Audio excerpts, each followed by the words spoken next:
Hello everyone, this is CACS स्पर्श Durrani this side and ये video सबसे इम्पॉर्टेंट वीडियो है हमारी सीरीज़ का, that is 60 days CA final exam strategy series. और ये मैं बताना चाहूँगा, ये वीडियो पूरा मास्टर प्लान है।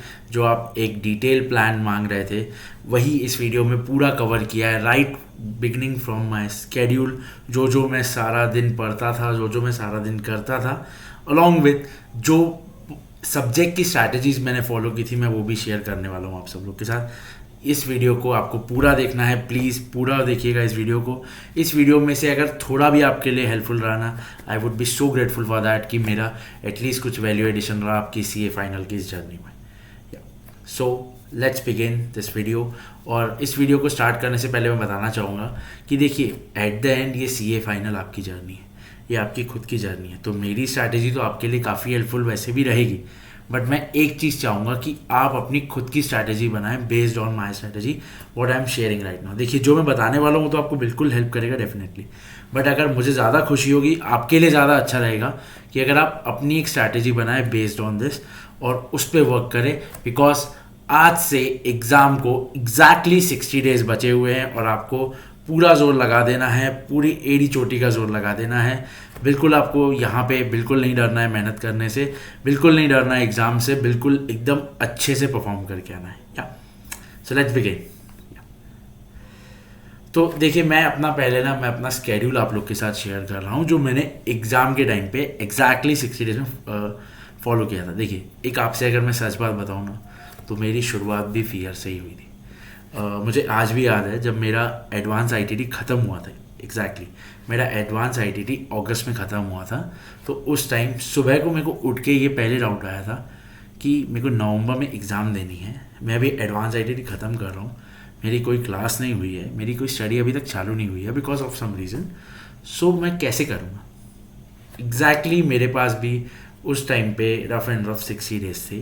तो मैंने एक चीज़ उस टाइम पे ठान ली थी कि बस ये जो इस टाइम पे मुझे फियर आया है, ये एग्ज़ाम तक, जब तक मेरा लास्ट पेपर ख़त्म नहीं होता, मैं ये फियर वापस अपने माइंड में नहीं लाती।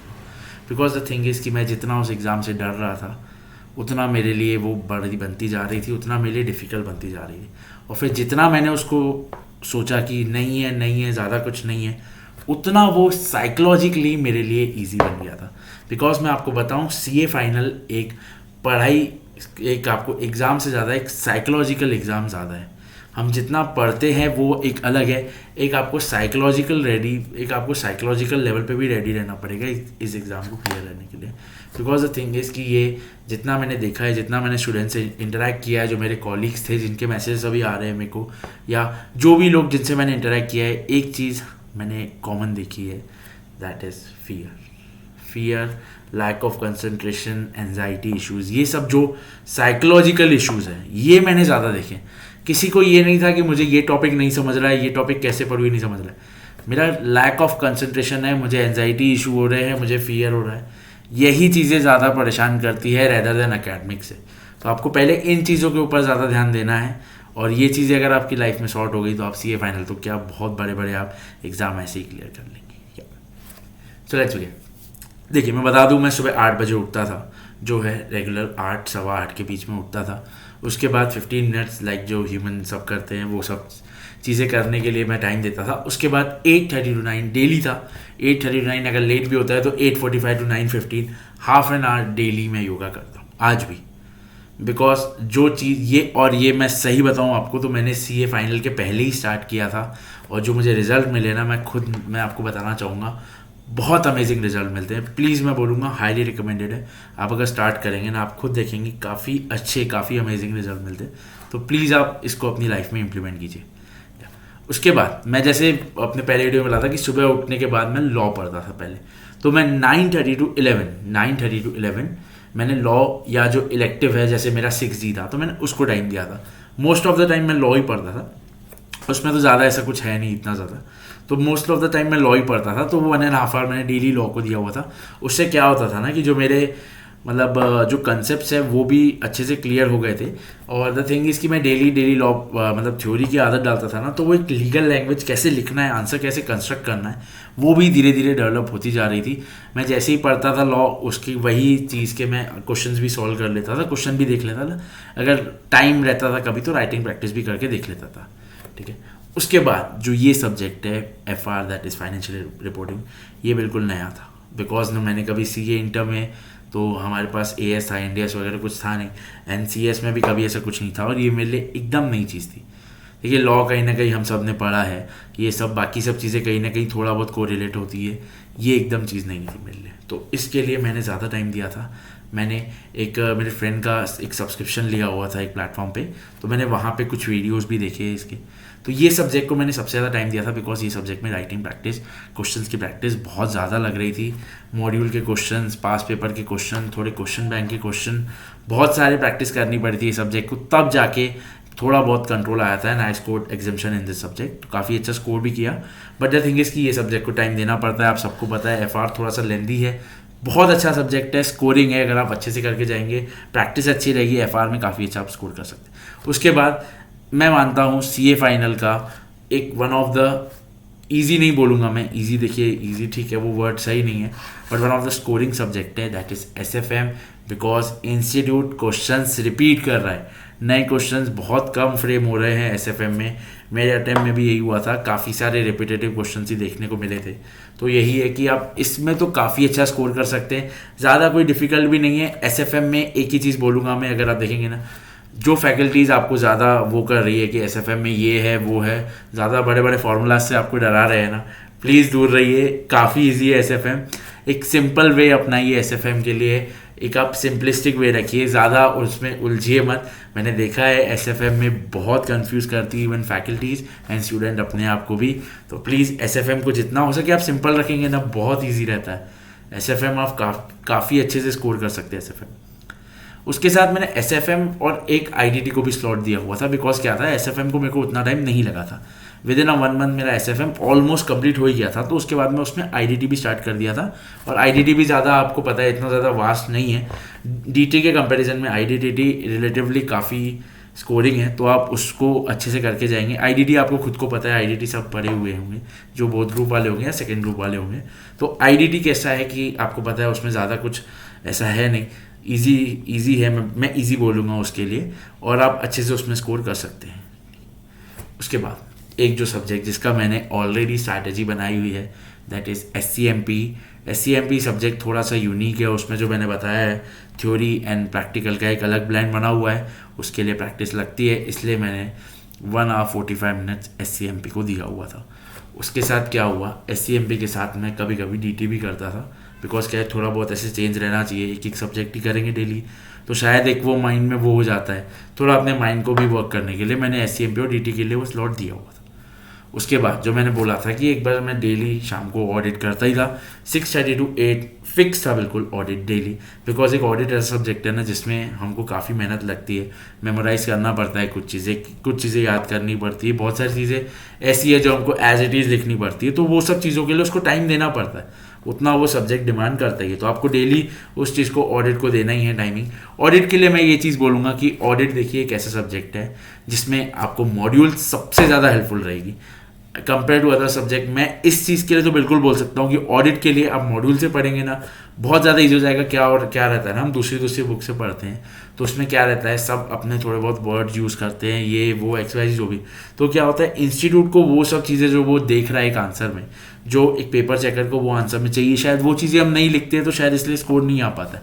तो ऑडिट आप अगर मॉड्यूल से पढ़ेंगे तो बहुत ज़्यादा हेल्पफुल हो जाएगा, आप काफ़ी अच्छा स्कोर कर सकते हैं। इवन मैंने भी एग्जामिनेशन स्कोर किया ऑडिट के लिए, तो मैं बोलूँगा बिल्कुल मॉड्यूल प्रेफर करिए और उसको डेली पढ़िए, आप डेली अपने टारगेट्स बनाइए और उसके बाद डेली उन पर वर्क कीजिए। तो क्या होगा ना, आपके लिए एक ऑडिट का एक रूटीन बन जाएगा, तो आपके लिए काफ़ी ईजी हो जाएगा, वही पेपर में चीज़ें याद आती है, बिल्कुल ट्रस्ट मी। एक और चीज़ देखिए, मैं ये चीज़ को मानता हूँ कि जितना हम इतना पढ़ रहे हैं ना, हमारा फिज़िकल वर्कआउट या कुछ भी फिज़िकल एक्टिविटी करना बहुत ज़्यादा ज़रूरी है। मैं बिल्कुल आपको बोलूँगा आप फिज़िकल एक्टिविटी को भी ध्यान दीजिए। योगा के साथ साथ आप फिज़िकल एक्टिविटी, अगर वर्कआउट नहीं, आप सुबह को भी इसको शिफ्ट कर सकते हैं, आप शाम को योगा कर सकते हैं, तो वो भी एक चीज़ कर सकते हैं कि सुबह आप रनिंग पे चले जाए, जॉगिंग पे चले जाए, कुछ भी एक्सरसाइज जिम चले जाए, बट फिजिकल एक्टिविटी कंटिन्यू। बहुत लोग ये गलती करते हैं कि ये एक जगह पे बैठ जाते हैं एग्जाम टाइम पे और वही बैठे रहते हैं, ये गलती मत कीजिएगा। फिजिकल एक्टिविटी इज मस्ट, बिल्कुल उसको रखिएगा। माइंड एक्टिव होता है, जो एंडोर्फिन रिलीज होता है ना, वो हमारे माइंड के लिए बहुत अच्छा होता है इस टाइम पे। बिकॉज क्या होता है ना, हम ऑलरेडी इतने स्ट्रेस से गुजर रहे होते हैं, जो एंडोर्फिन है वो जो हमारे बॉडी के कॉर्टिसोल लेवल, जो कॉर्टिसोल एक हार्मोन है जो स्ट्रेस के टाइम पे रिलीज होता है। तो द थिंग इज कि जितना कॉर्टिसोल आपकी बॉडी में रहेगा ना, उतना आपके बॉडी का फंक्शन अच्छा नहीं रहेगा, विज़ावी आप उतना अच्छा पढ़ नहीं पाएंगे। तो जैसे अगर एंडोर्फिन रिलीज होता है ना, वो कॉर्टिसोल को फ्लश कर देता है, तो उसके कारण क्या होगा ना, आपका माइंड एक न्यू स्टार्ट, एक फ्रेश स्टार्ट के लिए रेडी रहेगा, तो आप बहुत अच्छे से पढ़ पाएंगे। ये साइंटिफिक चीज़ें हैं ये सब। आप अगर ये सब चीज़ें भी ध्यान रखेंगे ना, देखिए कहीं ना कहीं बहुत सारी लेवल्स पे ना ये सब चीज़ें मदद करेगी आपको। आप बिल्कुल इसको सीरियसली लेके अगर करेंगे ना, तो आप काफ़ी इजीली इसको क्लियर कर सकते हैं। ठीक है, उसके बाद लास्ट में at night 10 to 11:30 daily D के मैंने सेल्फ किया था, मैंने रिवीजन वीडियोस की हेल्प ली थी यूट्यूब से, एंड देन मैंने कुछ नोट्स भी रेफ़र किए थे और मॉड्यूल से भी पढ़ा था मैंने। देखिए डी एक ऐसा सब्जेक्ट है जिसमें बहुत ज़्यादा अमेंडमेंट्स आते हैं, तो मॉड्यूल क्या होता है, अपडेटेड नहीं रहती है इतनी, तो उसके लिए आपको नोट्स रेफ़र करने ही पड़ते। आपको खुद पता है कौन सी फैकल्टीज अच्छी है, किन के आप रेफर कर सकते हैं, या किन के रिवीजन वीडियोज़ आप खुद देख के, जिसके आपको अच्छे लगे आप उसके रिवीजन वीडियोज़ देख के कर सकते हैं। या अगर आप कोई छोटी क्लास, जैसे कोई अगर फास्ट ट्रैक बैच ज्वाइन करना चाहे तो डी के लिए आप वो भी कर सकते हैं, बिल्कुल उसके जिसके लिए रिक्वायरमेंट है वो है, उसका कोई इशू नहीं है। बाकी मैं सजेस्ट करूँगा जितना आप सेल्फ कर सके उतना ज़्यादा अच्छा है, क्योंकि क्या होगा ना, सेल्फ में आपकी अगर प्रैक्टिस बन गई ना, तो उससे अगर कुछ नया भी फ्रेम होके आ जाता है ना, आपको ना स्पून फीडिंग की आदत खत्म हो जाएगी वहाँ पे ना। फिर आप अपने जो भी चीज़ें हैं आप उसको टेक केयर करना चालू कर देंगे ना, तो वहाँ पे अगर आपको एग्जाम में कुछ अलग भी दिख जाता है ना, आप उसको बहुत इजीली टैकल कर लेंगे। ये मैं खुद पर्सनल एक्सपीरियंस से बोल रहा हूँ, ये चीज़ होती है। फिर रात को मैंने ना एक 15 मिनट्स का मैं क्या करता था, एक ऑडिट के लिए मैंने बस ये रखा था। बिकॉज द थिंग इज कि ना, मेरे को ऑडिट थोड़ा सा, मेरे को स्टार्टिंग में ट्रबल जा रहा था उसमें, तो मैंने एक सोचा था कि जैसे ही मैं जितना 1.5 आवर में ऑडिट पढ़ूंगा ना, 15 मिनट्स में उसका एक बार क्विक रिकैप कर लूँगा। तो उससे क्या होगा ना कि मेरा ऑडिट जो है वो स्ट्रॉन्ग होगा, और मेरे को जो भी इशूज आ रहे हैं, जो 1.5 आवर में मैं शायद सॉर्ट नहीं कर पाया था, वो 15 मिनट्स में मैं सॉर्ट कर लेता था।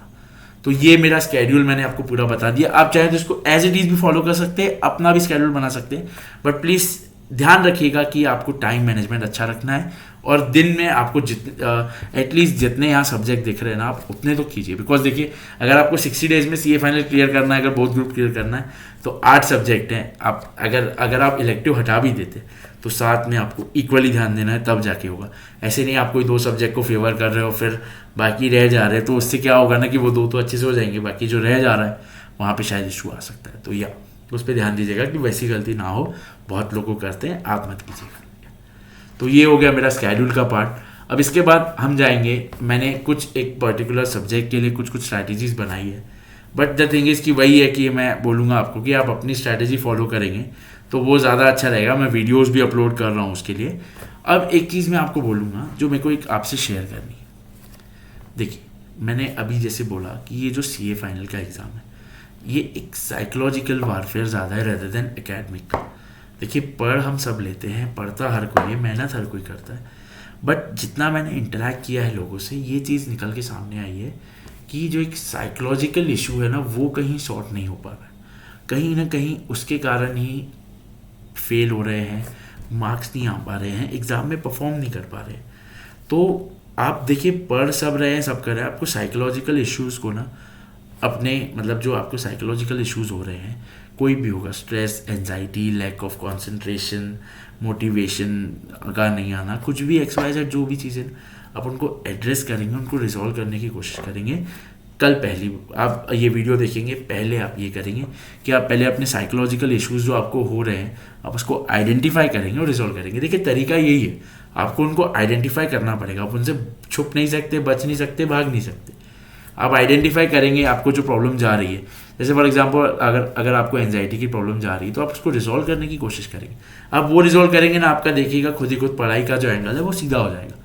मेरे को खुद को एग्जाम के टाइम पे पैनिक अटैक और एंजाइटी के इश्यूज आ रहे थे, बिकॉज क्या हुआ ना, मैंने शायद अपने आप को ओवर एक्सर्ट कर दिया था at the point of time.